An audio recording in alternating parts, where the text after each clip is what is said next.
हाँ जी, तो क्या हाल चाल हैं आप लोगों के। हम आ चुके हैं अपने day 35 of our master series और आज हम बात करने वाले हैं ecocriticism, Dalit literature, core literature, theory, research methods, इन सारी चीज़ों की आज हम बात करेंगे। और गर्मी तो बेशक बढ़िया हो ही रही है, तो आप अपना ख्याल रखें, पानी पीते रहिए। और मेरी पानी की बोतल कहाँ है, ज़रा मैं भी तो ले लूँ, आपको बताते बताते मैं रह जाऊँगी, है ना, पानी पीने में। चलो हम बात करते हैं आज इको क्रिटिसिज्म की, दलित लिटरेचर की, क्वेयर थ्योरी की, एमएलए और रिसर्च की। और मैं आपके लिए पीवाईक्यूज भी लेके आई हूँ और आपका बहुत डिमांड था मैम लेटेस्ट वाले कराइए, लेटेस्ट वाले कराइए, तो ठीक है हम लेटेस्ट वाले करा देंगे। I don't have any issue. Okay, अगर मैं आपसे बात करूं कि आज की क्लास क्या स्पेशल रहने वाली है, आपको क्या मिलने वाला है, तो आपको ये सारी चीज़ें आज पूरे वन शॉट लेक्चर में समझ आ जाएंगी। और साथ में क्योंकि एग्ज़ाम पास आ गया है, तो आपकी तैयारी को और बढ़िया बनाने के लिए हम और ही बेहतरीन तरीके से इसको डिज़ाइन करके लाए हैं, जिससे कि आपको नोट से ही सारा फुलफिलमेंट हो जाए, है ना। आपको सारे वो कीवर्ड्स पता लग जाएं जो आप पीवाईक्यूज में पकड़ पाएँ, आपको वो सारे मेन हाइलाइट्स पता लग जाएं जो आपको जानना ज़रूरी हैं, जो बार बार रिपीट होती आई हैं, ठीक है। और दूसरी बात ये कि आप एक बार ज़रा अटेंडेंस लगा के मुझे ये बता दो कि इस मास्टर सीरीज़ में आपने कितने दिन पढ़ा है। आई एम नॉट आस्किंग कितने दिन कंसिस्टेंटली पढ़ा है, बट आई एम आस्किंग कि आपने अभी तक जो डे 35 है उसमें से कितने दिन पढ़ा है, ऑनेस्टली बताना। 1 दिन, 2 दिन, 4 दिन, 5 दिन, 10 दिन, 20 दिन, है ना। बस अपनी एक बार अटेंडेंस दे दो मुझे।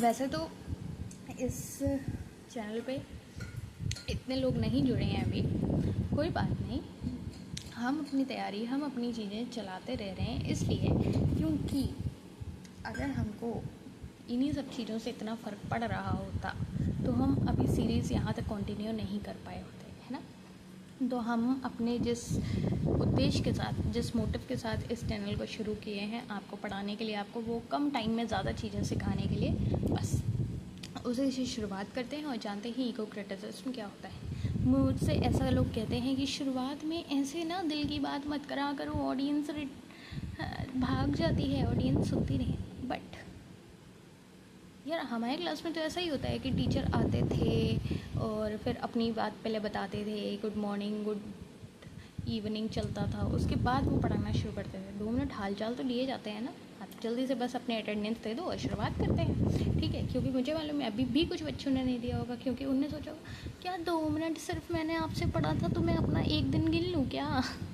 समझ रहे हो, ऐसे भी बच्चे हैं। कोई बात नहीं, अगर आप नए हो तो चैनल को सब्सक्राइब कर लेना, जिससे आपको इतनी बेहतरीन चीज़ें वन शॉट के रूप में मिलती रहें, ठीक है। क्योंकि जिन बच्चों को थोड़े भी सीरियस होंगे और कंटेंट का अंदाज़ा होगा कि आप किताबों से जब नोट्स बनाते हैं, चीज़ें बनाते हैं, तो आपको कितना सिस्टमेटिक तरीके से ये दिए जा रहे हैं, तो आपको इसकी कीमत पता लगेगी, है ना। चलो, इको क्रिटिसिज्म की अगर मैं बात करूँ तो देखो, हर एक क्रिटिसिज्म, चाहे हमने फेमिनिस्ट व्यू से पढ़ा था, चाहे हमने मार्क्सिस्ट व्यू से पढ़ा था, तो उसमें ना क्या पूछा जा रहा था, उसमें पूछा जा रहा था कि जैसे फेमिनिस्ट लेंस से अगर हम देख रहे थे तो पूछा जा रहा था कि टेक्स्ट जो है वो जेंडर को कैसे रिप्रेजेंट कर रहा है। वैसे ही मार्क्सिस्ट व्यू में हमने क्या देखा था कि पावर स्ट्रक्चर देखा था हमने, है ना, base super structure, power hierarchy, वो सारी चीज़ें देखी थी। वैसे ही हमने आइडियोलॉजी देखी थी। तो इको क्रिटिसिज्म क्या है, eco criticism is related with environment, nature, so it ask nature and environment, how the nature and environment represented in this text. Eco-criticism is the study of the relationship between literature and the physical environment.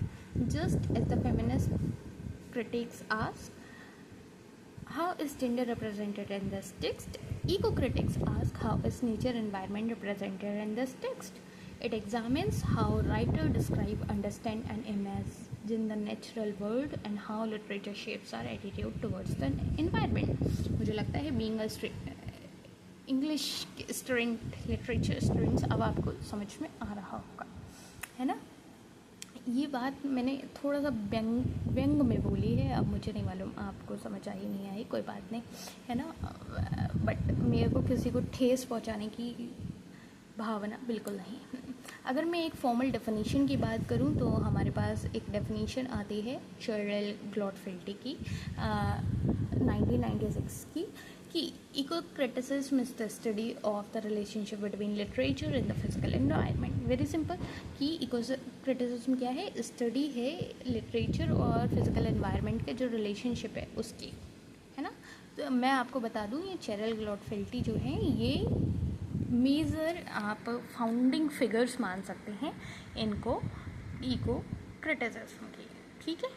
अगर मैं बात करूं ये कहाँ से आई है, ये उनके work introduction to the eco criticism reader से आई है, और ये डेफिनेशन बहुत इंपॉर्टेंट है क्योंकि ये मेन है, ठीक।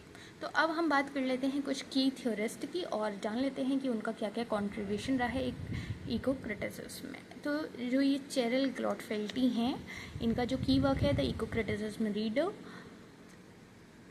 इनका कंट्रीब्यूशन ये है कि इन्होंने इको क्रिटिसिज्म को as a formal discipline coin किया, इनको फाउंडेशनल डेफिनेशन दी और को फाउंडेड ASLE, ठीक है।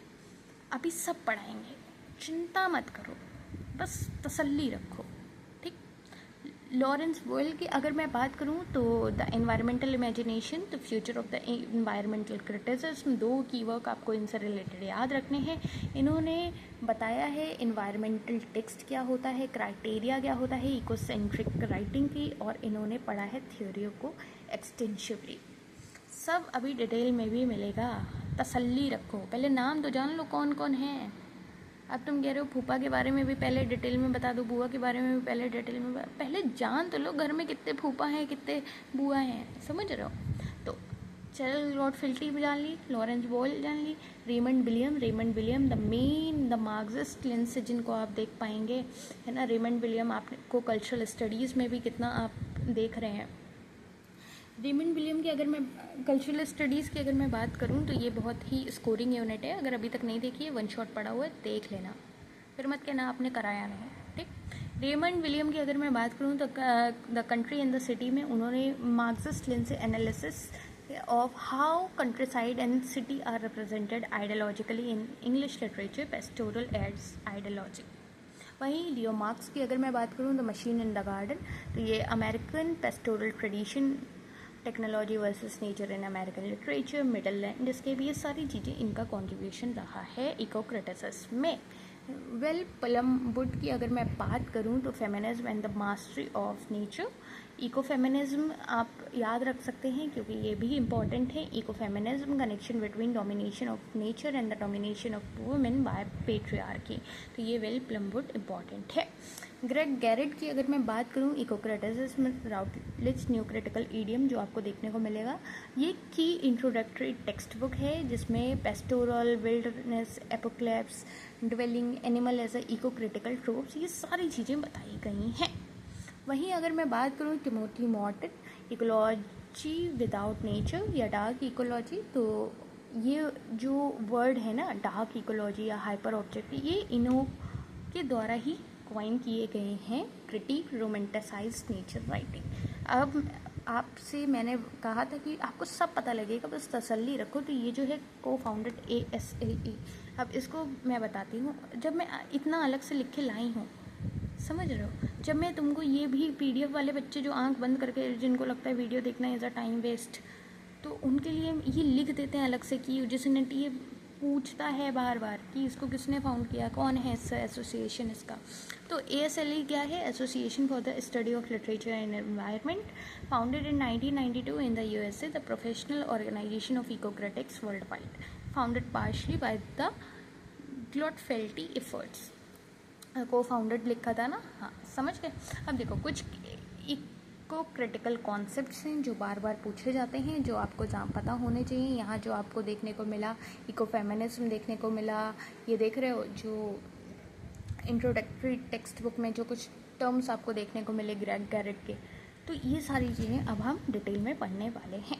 पेस्टोरल की अगर मैं बात करूँ, पेस्टोरल क्या होता है, तो ये एक लिटरेरी मोड होता है that idealises the rural natural world and contrast it with the corrupt city. Pastoral आपको भले ही कितना भी मतलब मालूम हो, लेकिन इको क्रिटिकल कॉन्सेप्ट्स में जब आप इसके तरीके से समझेंगे तब आपको समझना ज़रूरी है कि pastoral is a literary mode that idealises the rural natural world and contrast it with the corrupt city. From Latin pastor means shepherd. Virgil Eclogues में आपको देखने को मिल रहा है the first pastoral. In English Spenser Shepherd's Calendar या Milton Lycidas ये आपको देखने को मिला है. अब प्रॉब्लम क्या है? Often hides the real agricultural labour and class exploitation under the pretty imagery. अब यहाँ पे ना थोड़ा सा ये जो रूरल साइड है इसको थोड़ा सा कॉन्ट्रास्ट करके दिखा दिया है सिटी से. तो एग्रीकल्चर लेबर में भी जो क्लास एक्सप्लॉयटेशन होता है, चीज़ें होती हैं, वो छिप जाती हैं. ये इसकी प्रॉब्लम है. बाकी तो सब कुछ सुंदर सुंदर दिखाया जाता है कि गाँव की ज़िंदगी क्या मस्त होती है. गाँव में वही बात है, चल कॉफ़ी पे मांगेंगे, मैंने चाय पसंद है ना, वो वाली बात आ जाती है. चलो कोई बात नहीं. विल्डरनेस की अगर मैं बात करूँ तो ये क्या है? The idea of nature as a space separate from and untouched by humans. The wild in wilderness आपको याद रखना है. American literature celebrate wilderness. Eco critics question this. Wilderness is a human concept that erases indigenous people who always lived in the wild spaces. Nature जो separate करता है wild space को, कहते हैं ना इतना जंगली मत बनो, जंगल में रहोगे क्या, अलग हो जाओगे, समझ आप. तो वो जो अलग कर दिया गया है, वो जो एक स्पेस अलग बना दी गई है, डैट इज़ विल्डनेस. दिख रहा है? नहीं दिख रहा है? दिख रहा होगा. एपोकैलिप्स क्या है? Environmental writing about the ecological catastrophe. Climate change हो रहा है, एक्सटेंशन हो रहा है, पॉल्यूशन है, इस सब की वजह से जो आपको सब कुछ धमता हुआ ढलता हुआ दिख रहा है, that is it. From Rachel Carson Silent Spring onwards, Greg Garrard identifies apocalyptic narrative as a key eco critical genre. यहाँ पे क्या टेंशन जताई गई है, ये टेंशन दिखाई गई है कि does catastrophic narrative motivate action और प्रोड्यूस डिस्पेयर या पैरालिसिस. अब आपने ये गाना सुना है तब आपको मतलब छोड़ो, हर बात में रोस्ट नहीं किया जाता. इको फेमिनिज्म की अगर मैं बात करूँ तो इको फेमिनिज्म में आपको देखने को मिलेगा एक theory that the domination of nature and the domination of women are linked. Both stem from the same patriarchal ideology that sees both women and nature as a passive resource to be exploited. Well Plumwood and Carolyn Merchant are the eco-feminist theorist. वहीं वंदना शिवा अगर मैं कहूँ तो ये Indian eco feminist activist आपको चिपको movement में देखने को मिलेंगी.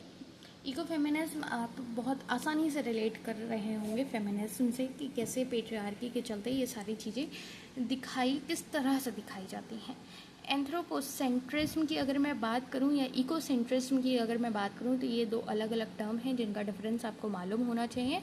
तो एंथ्रोपोसेंट्रिज्म क्या है? ये है कि placing humans at the centre of value. Placing humans at the centre of value यानी कि nature has value only in so far as it serves human. वहीं इकोसेंट्रिज्म क्या है? All living beings in the ecosystem have intrinsic values regardless of their use to humans.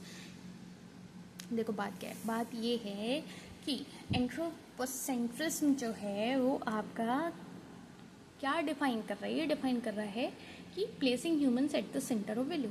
हमने human को सारा भाव दे दिया, ठीक है. Nature has value in so far as it serves human.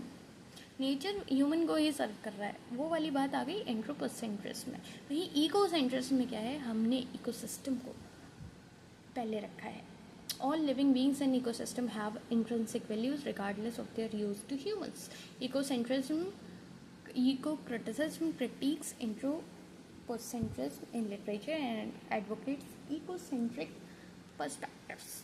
Hyper objects क्या हैं? हाइपर ऑब्जेक्ट्स अभी भी मैंने ऊपर भी बताया है टिमोथी मॉर्टन का. Entities so massively distributed in time and space that they transcend direct observation, like climate change, the total mass of plastic in the ocean, nuclear material. They are real but cannot be seen directly. This concept help explain the cognitive difficulty of comprehending ecological crisis. Hyperobjects are the entities जो बहुत ही बड़े ही level पे distributed हैं and time and space that transcend direct observation. हमको directly नहीं दिखती हैं। क्लाइमेट में जो चेंज हो रहा है या फिर समुद्र में जितना कूड़ा कचरा बढ़ता जा रहा है वो हमें डायरेक्टली दिख नहीं रहा है, पर वो कहीं ना कहीं जो अफेक्ट कर रहा है वो एक ऑब्जर्वेटरी चीज़ है।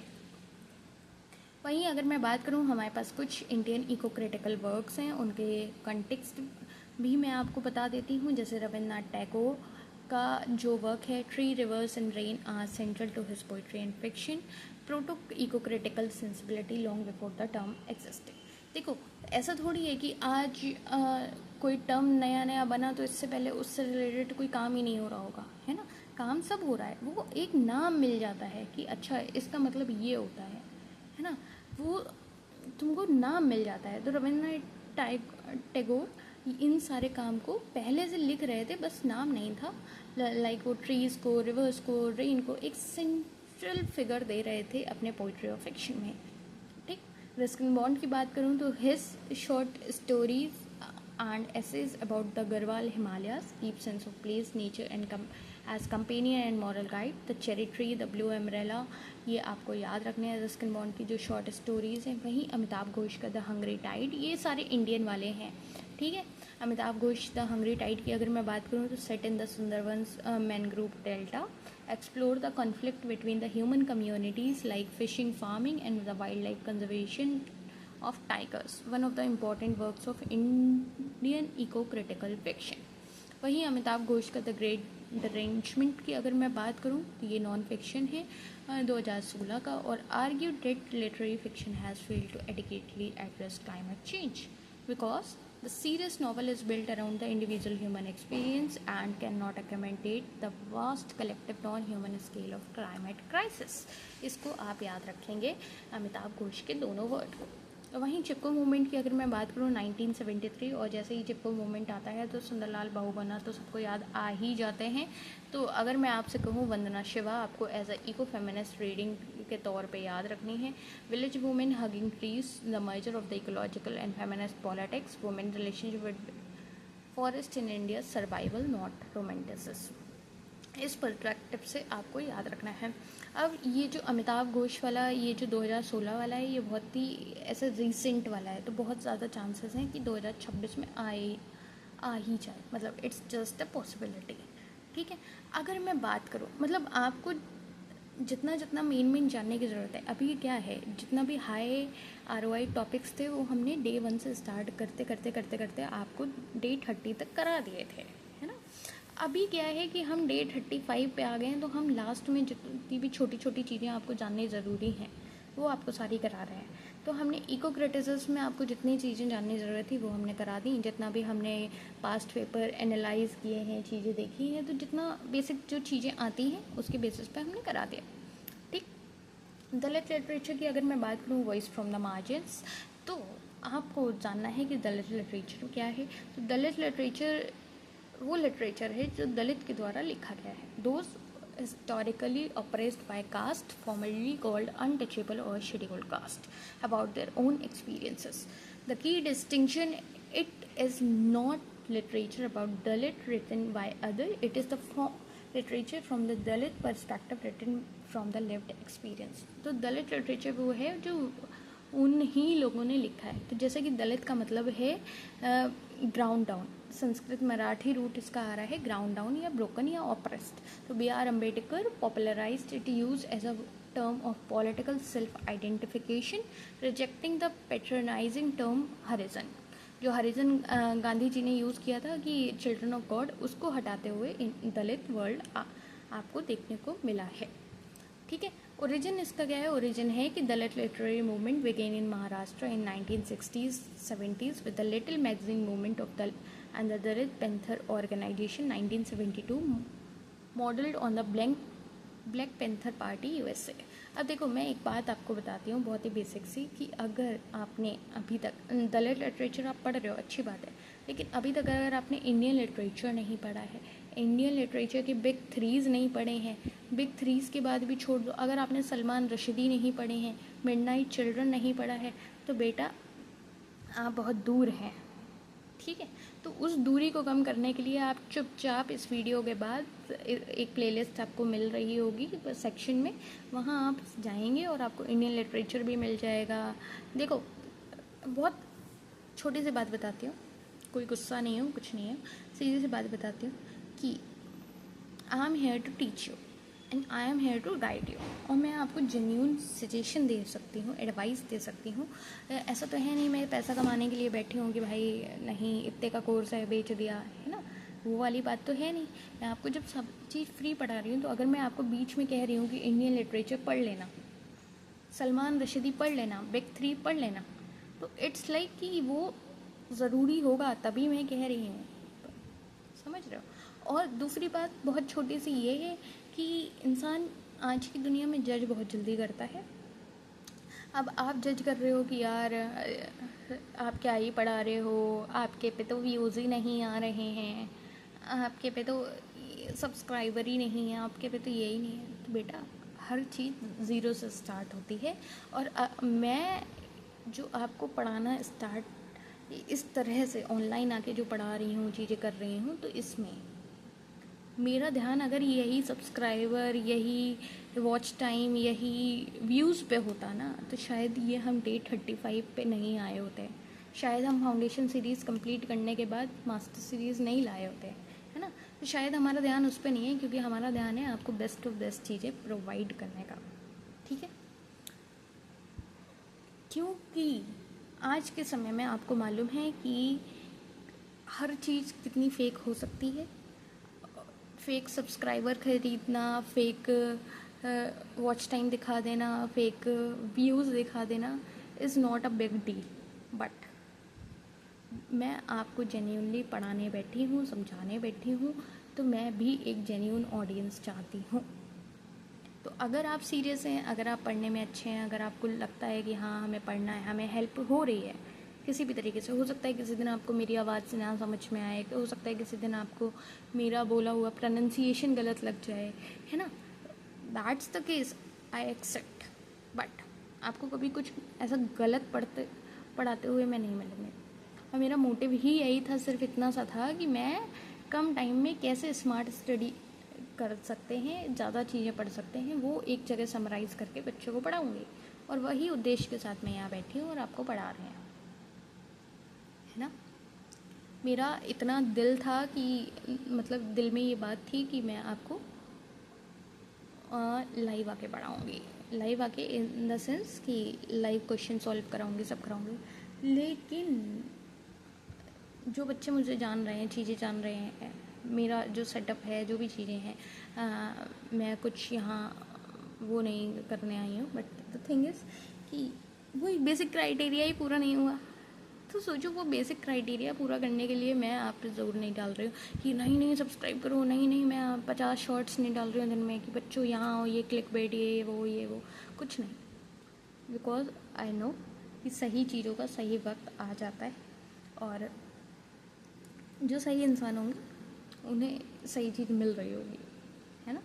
चलो कोई बात नहीं, बहुत बातें हो गई। अब हम बात करते हैं कि हमने जैसे जान लिया कि दलित लिटरेचर क्या है, दलित का मतलब क्या है, इसका ओरिजिन कहाँ से हुआ, तो हम पहले ये जान लेते हैं कि दलित पैंथर मैनिफेस्टो क्या रहा है 1972 का। तो ये लिखा गया है बाय नेमेडो धसल and JV Pawar. Declared solidarity between Dalit and all oppressed people like women, minorities, the poor. Demanded radical social transformation. वहीं B.R. अम्बेडकर जो इंटेलेक्चुअल और पॉलिटिकल फाउंडेशन रखे ऑल दलित लिटरेचर की, he was himself a prolific writer, और इनका जो work है annihilation of caste, ये आर्ग्यू करता है caste can only be destroyed by destroying the religious text that sanction it, the Buddha and his dharma and his conversion to Buddhism. ये सारे works आपको याद रखने हो, और अम्बेडकर जी को तो आप जानते ही हैं, है ना। मतलब इनके बारे में क्या ही कहना, ये तो है ही मेन कि दलित राइटर्स, मतलब इन्हीं के कारण आप देख सकते हैं कि अब कितने सारे राइट्स मिले हुए हैं, है ना। चलो, B.R. अम्बेडकर मैं कहीं कुछ गलत सेंस में नहीं बोल रही हूँ, तो प्लीज़ कोई ऑफेंड मत होना, मैं बहुत इज्जत करती हूँ इनकी, ठीक है। बी आर अम्बेडकर साहब का अगर हम कहें वर्क, तो annihilation of the caste waiting for a visa, ये आपको याद रखना है, मेन वर्क है, और इनका ईयर याद रखना है। और इसका सिग्निफिकेंस ये है कि intellectual father of the Dalit movement, waiting for a visa बता रहा है कि कैसे उनको एक वीज़े के लिए एक कास्ट ह्यूमिलेशन झेलना पड़ा था। ये इनका autobiographical account of caste humiliation है। दया पवार की अगर मैं बात करूं, तो इनका वर्क बलुटा, जो ऑटोबायोग्राफी है, first major Dalit autobiography in Marathi, raw account of untouchability in Maharashtra village. और बलुटा का मतलब है the system of giving leftovers to the lower class, ठीक। नमेडो धसल की अगर मैं बात करूँ, गोलपिता पोइट्री कलेक्शन है, angry violent street poetry from the Bombay, red light district, co founder of Dalit Panthers, radical political voice. Sharan Kumar लिम्बले की अगर मैं बात करूं, तो आपको मिलेगा इनका की work अकरमशी, the outcast.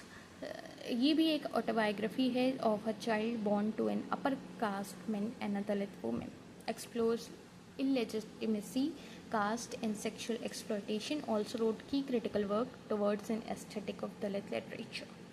Baby Campbell की अगर मैं बात करूं, तो आपको इनका वर्क याद रखना है, जीना अमोचा, यानी कि the present we broke, Dalit women's autobiography, caste gender double discrimination दिखाया गया है, life in a Mahar community in Maharashtra दिखाया गया है। वहीं उर्मिला पवार जो Aaydan the weave of my life 2003 का ये वर्क आपको याद रखना है, Dalit women's autobiography. Also stories and essays important for Dalit feminist voice.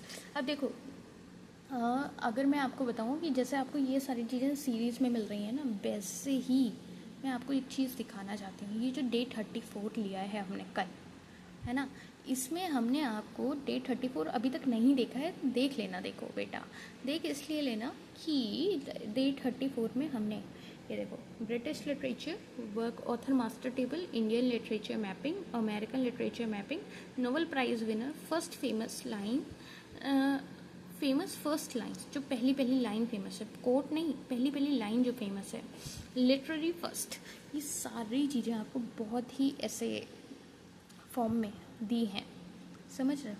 अभी सारे पेपर का इतना बुरा हाल चल रहा है, आप यूपीएससी जैसे एग्ज़ाम में देख सकते हैं एब्सर्डिटी। तो आप एनटीए से मैं कहूँ बिल्कुल, जो लोग उम्मीद छोड़ चुके हैं, तो एब्सर्डिटी तो आप तो थिएटर ऑफ एब्सर्ड पढ़ने वाले लोग हैं, है ना। तो आप बस हर तरीके से चीज़ें करते जाइए, है ना, और don't lose hope, study continue रखो। और ये देख रहे हो, ये सारी चीज़ें बहुत ही, जितने भी आपको मेन वर्क याद रखने हैं, चीज़ ऑथर याद रखने हैं, उनके की इफ़ेक्ट याद रखने हैं, ये सारी चीज़ें ऐसे समराइज्ड वे में बहुत कायदे से दी हुई हैं। और ऐसा नहीं है कि सिर्फ ब्रिटिश लिटरेचर की हैं, आप देख सकते हैं ब्रिटिश लिटरेचर है, मैं आपको ऐसे स्लोली नहीं दिखा सकती। इंडियन लिटरेचर है, इंडियन लिटरेचर में सबसे पहला जो नॉवल राजमोहन्स लाइफ है ना। अगर मैं आपसे बात करूँ, सबसे पहला प्ले इंडियन लिटरेचर का, मैं चलो आपको टेस्ट करते हैं, जल्दी मेरे को कमेंट डाउन करके बताओ, इंडियन लिटरेचर का पहला प्ले कौन सा है।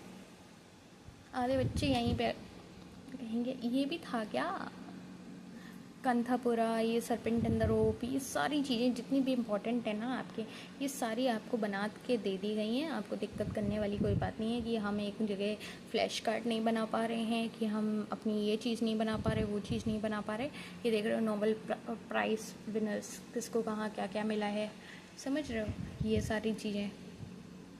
हेरोल्ड पाइंटर, अगर मैं फेमस फर्स्ट लाइन की बात करूं, it was the best of time, it was the worst of time, किसने कहाँ कहाँ लिख, पहली लाइन कौन से वर्क में आई है, वो वर्क किसने लिखा है।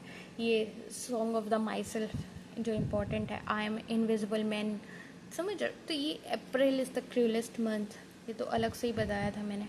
तो ये ऐसी चीज़ें हैं जो आपको, रीडर आई मैरिड हिम, तो आपको हर तरीके से तैयारी रखनी है, वो आपको दे दी गई है। ये देख सकते हैं आप, फर्स्ट पोइट देख सकते हैं, पहले नॉवल देख सकते हैं, पहले इंग्लिश लिटरेचर में कहाँ कहाँ पे, इंडियन लिटरेचर में पहले कौन कौन है। तो ये सारी चीज़ें आपको करा दी गई हैं और कुछ क्वेश्चंस भी दिए गए हैं। तो अगर अभी तक डे 34 नहीं देखा है तो आराम से देख लेना, चिंता वाली बात नहीं है।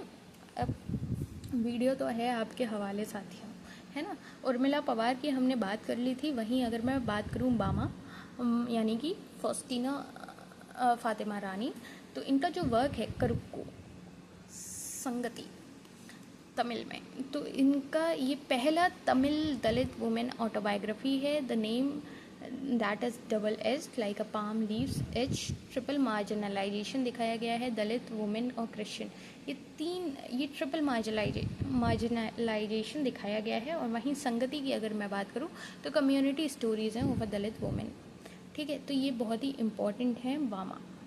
अगर मैं शिवाकामी की अगर मैं बात करूँ the Grip of the Change, तो ये वर्क याद रखना क्योंकि ये पहला तमिल दलित नॉवल है written by a women on the discussing land rights, caste conflict and the Dalit consciousness in Tamil Nadu. Ajay Navariya की अगर मैं बात करूँ अनक्लेम्ड 10, तो ये कंटेम्प्रेरी दलित फिक्शन है हिंदी में, urban Dalit experience education and assertion. Kancha Ilaiah Shepherd why I am not a Hindu buffalo nationalism, ये 2 वर्क आपको देखने को मिल रहे हैं। वहीं ये क्या आर्ग्यू कर रहे हैं, ये आर्ग्यू कर रहे हैं Dalit and OBCs were never Hindus, critique of Brahmanical culture, political philosophy आपको देखने को मिलेगी। एस आनंद की अगर मैं बात करूँ टचेबल टेल्स, जो एक एंथोलॉजी है 2003 की, और ये Dalit writing translated from regional language का कलेक्शन है, ठीक है। बामा करक्कू ये इम्पॉर्टेंट है सबसे ज़्यादा। क्यों इम्पॉर्टेंट है? क्योंकि ये ट्रिपल एज्ड मार्जिनलाइजेशन को दिखा रही हैं, ठीक। शरण कुमार लिम्बले एस्थेटिक थ्योरी की अगर मैं बात करूँ तो ये ज़्यादा इम्पॉर्टेंट इसलिए हो जाती है क्योंकि इसमें हम दलित लिटरेचर को थोड़ा अलग तरीके से देख रहे हैं। अलग तरीके से क्या देख रहे हैं और देख लेते हैं। Limbale's towards an aesthetic of Dalit literature, originally in Marathi 1996, translated to English in 2004। ये सबसे ज़्यादा क्रिटिकल वर्क है दलित लिटरेचर का, और ये बार बार पूछा भी जाता है क्योंकि इसका कोर आर्ग्यूमेंट कहता है कि Dalit literature can not be judged by aesthetic standards of main stream.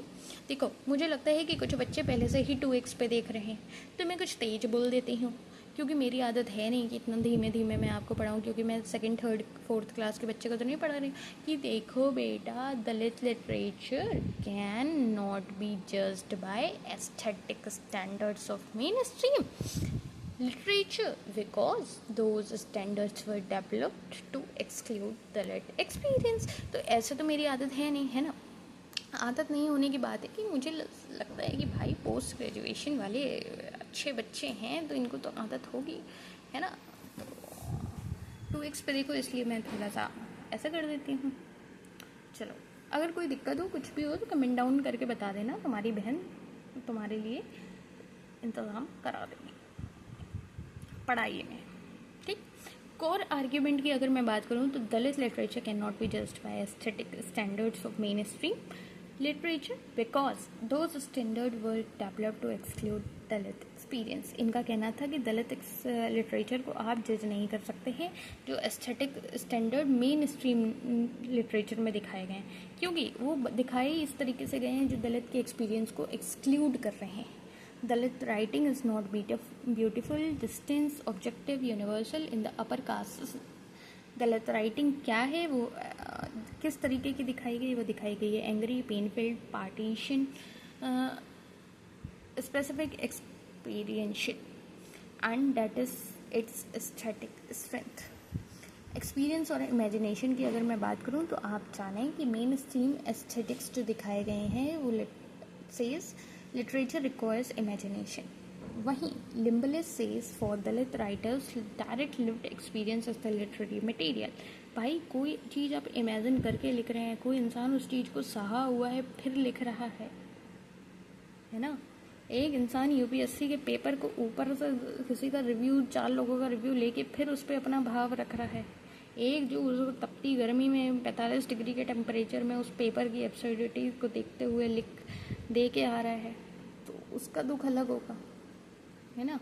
तो लिम्बलेस से for Dalit writers direct lived experience is the literary material, writing from your own pain is not a limitation, it is the source of power.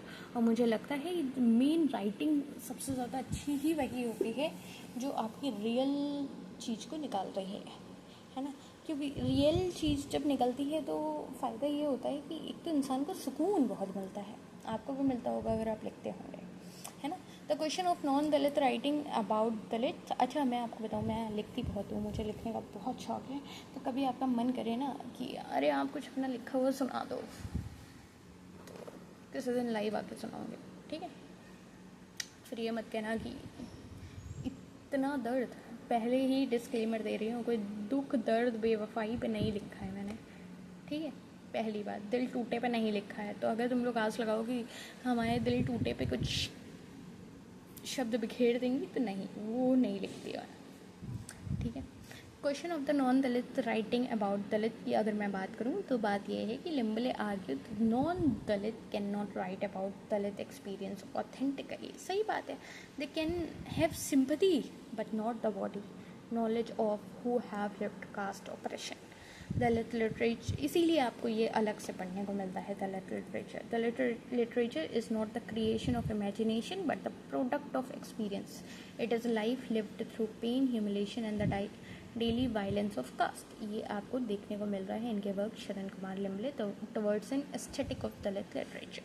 अब हम आ जाते हैं अपने part सी पे, queer theory पे, जिसमें हम बात करेंगे sexuality, identity and literature. Queer theory क्या है? क्वेयर थ्योरी अगर मैं बात करूँ तो is a field that of study that challenges and questions fixed binary categories of gender and sexuality. मतलब जो मेन वो बना दिए हैं मेल फीमेल स्ट्रेट गे, उन सब को चैलेंज और क्वेश्चन करते हुए ये एक थ्योरी निकल के आती है जो आपको देखने को मिलती है। It grew out of a gay and lesbian studies in 1980s 90s and was influenced by feminist theory and post structuralism, especially Foucault. अगर मैं आपसे बात करूं वॉल्ट विटमैन की, तो आपने वॉल्ट विटमैन और अर्नेस्ट हेमिंगवे का तो मैंने आपको अलग से एक लेक्चर दिया हुआ है, क्योंकि वो इम्पॉर्टेंट ही इतने हैं अमेरिकन लिटरेचर में, है ना। वहाँ अगर आपने देखा हो तो आपने एक भाव उठता हुआ देखा था कि सेम सेक्स अट्रैक्शन वाली चीज़ें आपने देखी थी, है ना। वही सारी चीज़ें हैं अभी हम क्वेयर थ्योरी में देखते हैं कि ये कहाँ से आ रहा है। ये आ रहा है influenced by feminist theory and post structuralism, especially Michel Foucault. अगर मैं बात करूँ, the word queer was reclaimed from a slur and made into a critical term meaning anything that does not fit neatly into the normal heterosexual binary categories that society assumes. कोई theory केवल LGBT people या text के लिए नहीं है। ये question करती है assumption that heterosexuality, fixed gender identity and binary categories are natural and normal. Even text that seem straight can be read queerly while looking at what they suppress, what desires are present but unspoken. देखो, हर चीज़ का एक नज़रिया होता है और बात आती है कि आप किस नज़रिए से कौन सी चीज़ देख रहे हैं। अगर आपका नज़रिया नेगेटिव है तो आपके पास चाहे एक फूल खिला हुआ भी होगा तब भी आप उसमें कमी निकाल देंगे। अगर आपका नज़रिया पॉजिटिविटी से भरा हुआ है तो आपके पास एक मुरझाया फूल होगा तब भी आप उसके अंदर कुछ ना कुछ पॉजिटिव बात निकाल के बता देंगे, है ना। सो इट्स ऑल अबाउट कि आपका नज़रिया क्या है। तो उनका कहना है कि क्वेयर थ्योरी ऐसी चीज़ है कि जो टेक्स्ट पहले से एग्जिस्ट भी कर रहे हैं, उनको भी अगर हम उस लेंस से पढ़ेंगे तो हमें पता लग जाएगा किसको दबाया गया है, कौन सी डिज़ायर कहाँ पे छुपाई प्रेस की गई है, समझ रहे हो। तो हम कुछ की थ्योरिस्ट के बारे में पढ़ लेते हैं अपने क्वेयर थ्योरी में, फाउंडिंग वॉइसेस जो हमें जाननी ज़रूरी है। तो इसमें हमें मिकेल फुको देखने को मिल रहे हैं जो फिलोसफिकल फाउंडेशन रख रहे हैं क्वेयर थ्योरी की। The history of sexuality Volume 1, 1976 argued that the homosexual as an identity is a 19th century invention created by a medical, legal and religious discourses of power. Before 19th century, they were sodomitical acts, behavior but not homosexual identities. पहले उन्हें behavior माना जाता था, identity नहीं मानी जाती थी, but इनके काम जो हिस्ट्री ऑफ सेक्सुअलिटी है, जो इनका आर्ग्यूमेंट है, उससे इन एक आइडेंटिटी बनी है homosexuality. The creation of categories of sexuality and exercise of power over bodies. Foucault says sexuality is a social discovery constructed, not natural. वहीं जूडिथ बटलर की अगर मैं बात करूं तो इनका जो जेंडर ट्रबल है, ये जेंडर परफॉर्मिटी का ये जो कॉन्सेप्ट है, ये जो इतना हाईलाइट किया हुआ है, ये इसीलिए किया गया है क्योंकि ये बहुत इंपॉर्टेंट है। ऐसे डायरेक्टली पूछ लिया जाता है आपसे मैच द कॉलम में कि जेंडर परफॉर्मिटी से कौन रिलेटेड है, तो आपको याद रखना है Judith Butler. Gender trouble the foundational text of queer theory की कॉन्सेप्ट है इनका जेंडर परफॉर्मिटी, जो इसका हम पढ़ते हैं, जिसमें हमको मालूम पड़ता है ये gender is not a fixed inner essence that we express, it is a performance, a repetition of acts, gestures and style that we do. I am a woman is not a statement about biological essence. It is constantly performed through clothing, behavior, speech and body language. If gender is performance, it can be performed differently. Drag, gender, non-conformity, etc. Expose gender constructed nature. Butler का कहना है there is no gender identity behind the expression of gender. कोई एक लड़की ज़रूरी नहीं है अपने पहनावे से ही लड़की दिखे, समझ रहे हैं? तो ये जेंडर परफॉर्मेटिव वाला कॉन्सेप्ट आपको याद रखना है। वहीं अगर मैं बात करूँ सेडविक की, तो ये इनका work between man, English literature and male homosocial desire और एपिस्टेमोलॉजी ऑफ द क्लोजेट, ये दो वर्क आपको याद रखना है। इसमें की कॉन्सेप्ट आपको याद रखना है होमोसोशल डिज़ायर, जिसका मतलब है intense social emotional bond between man that operate along side homo erotic desire. She reads 19th century English literature to show how male bonding structure narrative while policing against homosexuality. The closet का मतलब है the social structure of secrecy around non normative sexuality. वहीं अगर मैं बात करूँ Teresa de Lauretis, तो actually coin the term queer theory, इन्होंने ही ये टर्म कॉइन किया है in 1991 conference at UC Santa Cruz. The term was taken up developed by Butler, Sedgwick and others. Doctor Teresa de Lauretis later distanced herself from the term, feeling it had been co-opted and depoliticized. Lee Edelman की अगर मैं बात करूँ तो इनका जो work है no future queer theory and the death drive 2004 का, ये provocatively argues that queer identity should reject the reproductive futurism of mainstream politics. ये कुछ टर्म्स हैं जो आपको याद रखने हैं कि कौन किससे रिलेटेड है, ठीक है? आपको ये याद रखना है कौन सा वर्क टर्म कॉइन किसने किया है, वो अलग हो गई, बात अलग है। बटलर का जेंडर ट्रबल से जेंडर परफॉर्मेटी तो याद ही रखना है, भूलना ही नहीं है। इनके कुछ की टर्म की अगर मैं बात करूँ तो ये मैं आपको एक टेबल दे रही हूँ जिससे आपको आसानी से समझ में आ जाएगा। जेंडर परफॉर्मेटिविटी क्या है कि gender is not a essence but a repeated performance. Gender कोई एक एसेंस नहीं है, वो एक रिपीटेड परफॉर्मेंस है। There is no gender identity behind the expression of gender. ये चीज़ें याद रखनी हैं आपको। हेटेरोनॉर्मेटी क्या है? The assumption that the heterosexuality is the default normal and ideal form of sexuality. Society is organised around this assumption, marginalising non straight people. वहीं homosocial desire क्या है? ये है intense social bonding between the person of same sex that exist in a continuum with erotic desire but is socially policed against becoming explicitly sexual. वहीं the closet की अगर मैं बात करूँ, ये इंपॉर्टेंट है सेडविक का। The social structure that compels non heterosexual people to hide their sexuality. Coming out का मतलब है उस क्लोजेट को छोड़कर बाहर आना। The closet is a form of power that shapes everyone life. Compulsory heterosexuality जो एड्रेनी रिच, आपको याद रखना है। इनका जो कहना है ये है कि heterosexuality is not natural but imposed and enforced by patriarchal institutions. Women are coerced into heterosexuality, the lesbian continuum is suppressed. Queer का जो रिक्लेम्ड टर्म आपको originally a slur reclaimed as a positive identity encompassing all non-normative genders and sexualities or anything that challenges the normal straight binary as queer। वहीं आपको queer theory अभी तक तो समझ में आ गई होगी। वहीं इंटरसेक्शनैलिटी की अगर मैं बात करूँ तो रेस, जेंडर, सेक्सुअलिटी, क्लास, ये जो सिस्टम है हमारा, जो operation intersect and can not be separated. A black queer women faces a unique intersection of multiple operation that can not be understood by looking at any one factor alone.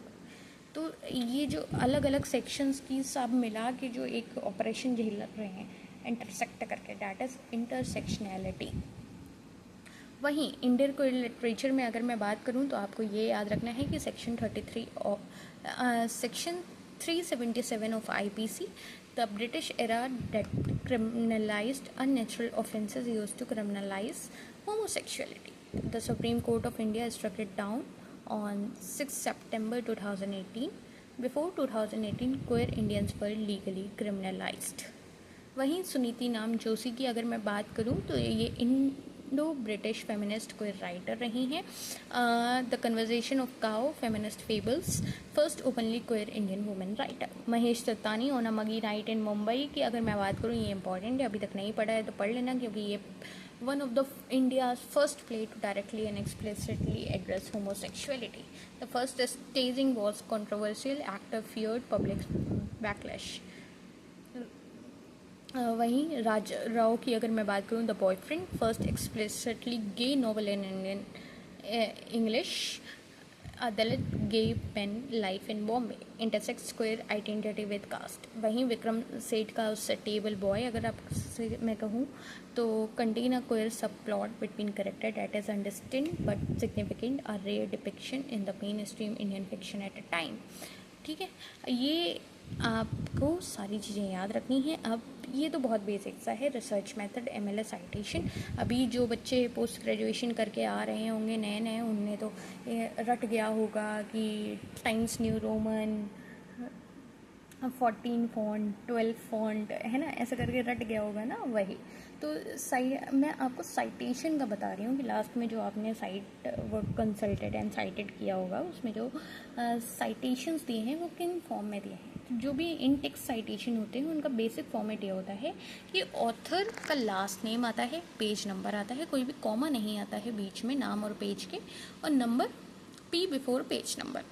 जैसे अगर मेरे पास कोई है तो हम लिखेंगे मॉरिसन 45 या सही 112 से 115 for a range. If author name is mentioned in the sentence like Morrison argues that memory is traumatic, तो वहाँ पे हम कहीं अगर हमने लाइन में बताया होगा तो हम वहाँ पे उनका लिख देंगे कि मॉरिसन ने 45 में ये बताया है. ठीक. इन टेक्स्ट साइटेशन में अगर हमारे पास दो ऑथर होते हैं तो हम दोनों का लास्ट नेम रख देते हैं और नंबर रख देते हैं. 3 या 3 से ज़्यादा होते हैं तो हम ऐसे लैटिन या में हम इसको अदर कहते हैं, है ना, ETAL डॉट कर देते हैं. कोई भी ऑथर यूज़ नहीं हो रहा होता है तो हम ऐसे कर देते हैं women writers 45. Work cited book format में अगर हमें करना होता है तो हम क्या करते हैं, हम करते हैं कि last name, first name, title of book, publisher और ईयर. जैसे टोनी मॉरिसन का हमारा वर्क है तो हम लिखेंगे मॉरिसन टोनी, उनका वर्क वी लव्ड. पब्लिशर कौन है वो, ईयर क्या है वो. हम इटैलिक में लिखेंगे वर्क, जो टाइटल ऑफ बुक है उसको इटैलिक में लिखेंगे, बाकी सब नहीं लिखेंगे इटैलिक में, बाकी सब नॉर्मल रहेगा. कोई जर्नल आर्टिकल होता है हमारे पास तो हम क्या करते हैं, last name, first name, title of article, journal name, कौन सा वॉल्यूम है, कौन सा नंबर है, कौन सा ईयर है, ऐसे करके हम कौन सा पेज नंबर है, कहाँ से कहाँ तक है, ये हम लिख देते हैं. तो आपको ना इसमें पहली लाइन में मैंने सारा फॉर्मेट दे रखा है, इसको आप देखेंगे तो आपको समझ आ जाएगा. वर्क साइटेड का अगर मैं chapter in an edited book की बात करूं तो आपको वही लास्ट नेम लिखना है, देन फर्स्ट नेम लिखना है, चैप्टर टाइटल लिखना है, बुक टाइटल लिखना है, किसने एडिट किया है उसका फर्स्ट नेम लिखना है, लास्ट नेम लिखना है, पब्लिशर लिखना है, ईयर लिखना है. तो ऐसे करके क्वेश्चन आ जाते हैं, पूछ लेते हैं कि इन चारों में से साइटेशन किसका ठीक है. समझ रहे, ये क्वेश्चन आ जाते हैं. तो यहाँ पर आपके 2 क्वेश्चन तो बन ही जाते हैं. ठीक. कोई ऑनलाइन वेबसाइट है, सोर्स है, तो आपको क्या करना है, last name, first name, page title, website name, day, month, year, URL, इतना करना होता है. ये MLA और APA में डिफरेंस क्या होता है, वो ये होता है, MLA में हम ऑथर, पेज नंबर लिखते हैं, कोई कॉमा नहीं लगाते हैं. वहीं APA में हम ऑथर और ईयर के बीच में कॉमा लगा देते हैं. ठीक है. MLA वर्क साइटेशन में हम publisher year, no edition info standard, और APA में हम रेफरेंस देते हैं ईयर, टाइटल इटैलिक्स में, पब्लिशर, ये ऑर्डर डिफरेंट हो जाता है हमारा, ठीक है। रिसर्च पेपर राइटिंग में अगर हम बात करें तो हमारा कुछ एक स्ट्रक्चर होता है कि हमको पहले एब्स्ट्रैक्ट देखना है, एक ब्रीफ समरी देखना है हमारे पूरे रिसर्च पेपर की, ही है ना। फिर हम उसके बेसिस पे लिटरेचर रिव्यू करते हैं, जो भी हमारे एग्जिस्टिंग रिसर्च हो रखी है उस पेपर पे, उसके ऊपर रिसर्च करते हैं, देखते हैं कि क्या है, कहाँ पे रिसर्च, क्या चीज़ पहले नहीं बताई गई है, वो गैप कहाँ आ रहा है। उस रिसर्च गैप से हम एक क्वेश्चन फॉर्म करते हैं, जो एक सेंट्रल क्वेश्चन होता है, जो हमारे पेपर को इन्वेस्टिगेट कर रहा होता है, जिसके बेसिस पे हम आगे काम करना शुरू करते हैं, और हम अपना एक थीसिस स्टेटमेंट बना लेते हैं, जिसमें हम paper central argument in one sentence. दो चीज़ें हमको याद रखनी होती हैं, फुट नोट और एंड नोट। ये हमारे एडिशनल कमेंट्स होते हैं, साइटेशंस होते हैं। फुट नोट हम bottom of the same page पे रख देते हैं, एंड नोट हम सारे इकट्ठे करके लास्ट में MLA फॉर्मेट में रख देते हैं, ठीक है। बिब्लियोग्राफी और वर्क साइटेड में ये होता, हम लिस्ट ऑफ सोर्सेज डालते हैं। वर्क साइटेड में हम MLA में वो सारे एक्चुअल सोर्सेज डालते हैं, और बिब्लियोग्राफी में हम सारे कंसल्टेड चीज़ें डाल देते हैं। प्लेगरिज्म आपको याद रखना होता है कि आपको किसी का भी काम उसके क्रेडिट दिए बगैर यूज़ नहीं करना है। इवन आप पैराफ्रेजिंग कर रहे हैं तो बिना साइटेशन के पैराफ्रेज भी कर रहे हैं तो वो प्लेगरिज्म में आ जाता है। पीर रिव्यू क्या होता है? Evaluation by experts before publication. Double blind peer review, neither author knows reviewers identity and reviewers don't know authors identity. ये सबसे ज़्यादा gold standard for academic journals. अब ये कुछ PYQs हैं जो बहुत ही, ये देख सकते हैं रीसेंट के, 2023 का है। 2023 का ये देख रहे हैं आप, इको क्रिटिसिज्म में उन्होंने पूछा है journal Glotfelty definition of eco criticism जो इन्होंने दी है, ये इनके कौन से टेक्स्ट में आई है। तो बेटा सबसे पहले मिनट में आके मैंने आपको यही तो बताया था। आप जल्दी से कमेंट डाउन कर दो किस में आई है, जल्दी जल्दी जल्दी जल्दी। आई वॉन्ट योर आंसर्स बेटे, आंसर कमेंट डाउन करो जल्दी, मेरे को तो भी तसल्ली हो कि मैंने इतना पढ़ाया आपको आया है ना। और ये मैं तो आपसे कहूँगी कि हर वीडियो में आपको मैं ऐसे लास्ट में क्वेश्चंस कराती हूँ, तो आप पूरी वीडियो देखो, उसके बाद जो 10-20 क्वेश्चंस मैं आपको करा रही हूँ इसको आप करो, आपको आइडिया लग जाएगा कि पूरा वीडियो से आपको कितना फ़ायदा हुआ है या नहीं हुआ है। समझ, अपने आप को टेस्ट करोगे तुरंत के तुरंत। तो अभी तक अगर और नहीं किए हैं कर लेना। अमिताभ घोष का द ग्रेट डिरेंजमेंट, इसका सेंट्रल आर्ग्यूमेंट क्या है लिटरेरी फिक्शन और क्लाइमेट चेंज को लेके, 2022 में आया हुआ है, जल्दी बताओ। तुम देख रहे हो सारी इंपॉर्टेंट चीज़ें एक जगह लाके तुमको करा दी हैं, उसके बाद भी तुम आंसर कमेंट नहीं कर रहे हो, कितनी गलत बात है। डांट लगाऊं तुम्हारी मैं।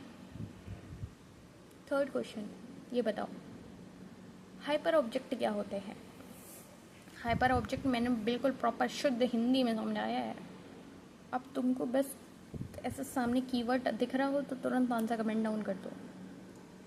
देखो आंसर कमेंट डाउन करोगे है ना, तुमको अपना आएगा, अपने आप लगेगा कि हाँ यार मैंने ये आंसर कमेंट डाउन किया, ये सही है नहीं है, तुम्हारे अंदर एक क्यूरियोसिटी जाएगी। अब क्या है, सोए से बैठे हैं, कथा सुन ली 1 घंटे की, समझ कुछ आया नहीं, नोट्स बनाया नहीं, तो कोई मतलब नहीं है पढ़ाई का, समझ रहे हो बेटे। दलित लिटरेचर की अगर मैं बात करूँ, बामा ऑटोबायोग्राफी करुक्कू, इसके बारे में ज़रा जल्दी से बता दो ये सिग्निफिकेंट क्यों है।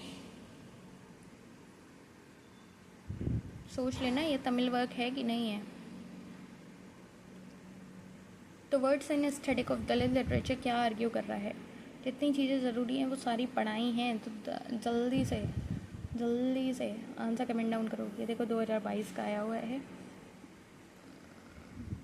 2023 का देख लो, Dalit Panther organisation,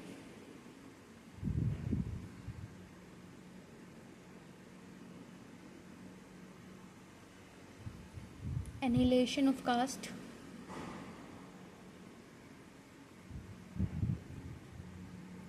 queer theory का देख लो फटाक से, जेंडर परफॉर्मेटिविटी 2021 में आया है। ऐसे पूछ लेते हैं और फिर बच्चों को लगता है अरे यहाँ भी जेंडर परफॉर्मेंस लिख दिया, यहाँ भी जेंडर इज परफॉर्म लिख दिया है, ये biological essence that is performed, तो वो ऐसे कीवर्ड ढूंढते ढूंढते भी खो जाते हैं।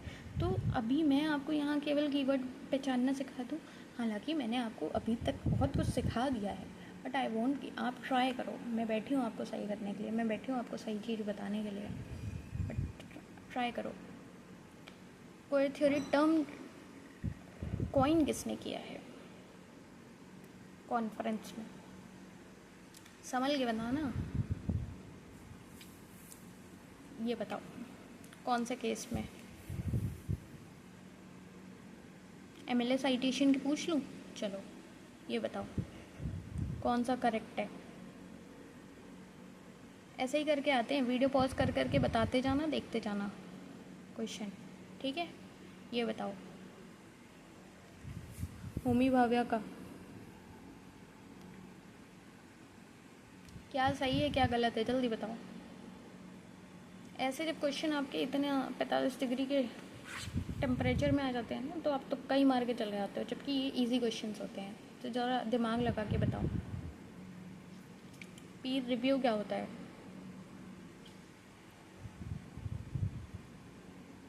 अब कुछ मिक्स्ड कुछ लूँ क्वेश्चन, बताओ इंटरसेक्शनैलिटी का कॉन्सेप्ट किसके द्वारा दिया गया है? जल्दी जल्दी जल्दी बताइए, कुछ बच्चों को यहाँ पे डाउट आ जाएगा। बताओ हिस्ट्री ऑफ सेक्सुअलिटी।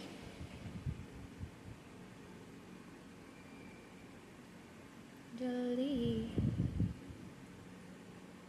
ASLE, जिसमें आपको लगा था ये क्या होता है, ये जल्दी बताइए कौन से साल में आया है? Enrique Rich concept of compulsory heterosexuality argues that, ये सारी वो चीज़ें हैं जो अभी मैंने आपको पूरा 1 घंटे में पिछले में पढ़ाई हैं। तो आई एम एक्सपेक्टिंग कि आप इसके आंसर सही करेंगे, बट नहीं करेंगे कोई बात नहीं, आप तो हमारे बच्चे हैं, हम आपको सिखा देंगे, है ना? आपको मैं राय यही दूंगी कि आप पूरा लेक्चर देखें, उसके बाद अपने आप को टेस्ट करने के लिए 20 क्वेश्चन के आंसर कमेंट डाउन करें। मैं आपको बताऊंगी आपके कितने सही नंबर हैं। पूरा पूरा नहीं लिखना, ABCD लिख दो कि इसका ये उसका वो। व्हाट्सएप इंस्टा पे तो दिन रात चैटिंग होती है, दिन रात हाथ चलते हैं, यहाँ थोड़ा चला लो। दया पवार का बलुता, बलुता क्या है, टाइटल कहाँ से आया है, जल्दी बताओ। कहोगे आप तो डांटने लगी, डांटेंगे नहीं, बताओ। हक है हमारा, डांटेंगे भी, समझाएंगे भी, बताएंगे भी, सिखाएंगे भी। बताओ 19th क्वेश्चन। अभी हम उस वाले फेज़ में भी आएंगे जहाँ आपको सिर्फ क्वेश्चन ही क्वेश्चन कराएंगे। अभी तो हम पढ़ा रहे हैं, तो आप पढ़िए, क्वेश्चन अभी आपके हवाले हैं, आप अपने आप को टेस्ट करिए। ये बताइए MLA फॉर्मेट, बिब्लियोग्राफी। आंसर अभी हम आपको नहीं दिखाएंगे, नहीं बताएंगे, आपको कमेंट डाउन करना है। तो हमने आपको वो चीज़ें दिखा दी हैं, बता दी हैं जो बार बार पूछी जा रही हैं, है ना? जो 2000 से 2025 के बीच में बहुत फ्रीक्वेंटली पूछी गई हैं, वो सारी चीज़ें ये हैं।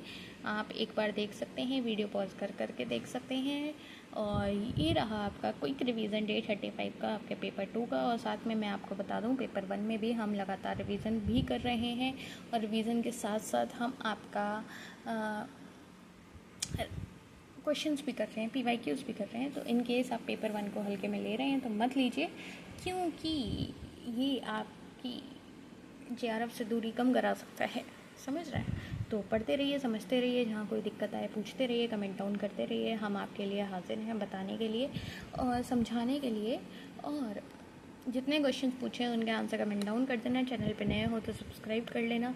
और जितने भी वन शॉट्स वगैरह पढ़े हुए हैं, वो जहाँ जहाँ जो जो टॉपिक वीक लग रहा हो अभी लास्ट टाइम में, वो पढ़ते जाना, करते जाना, ठीक है?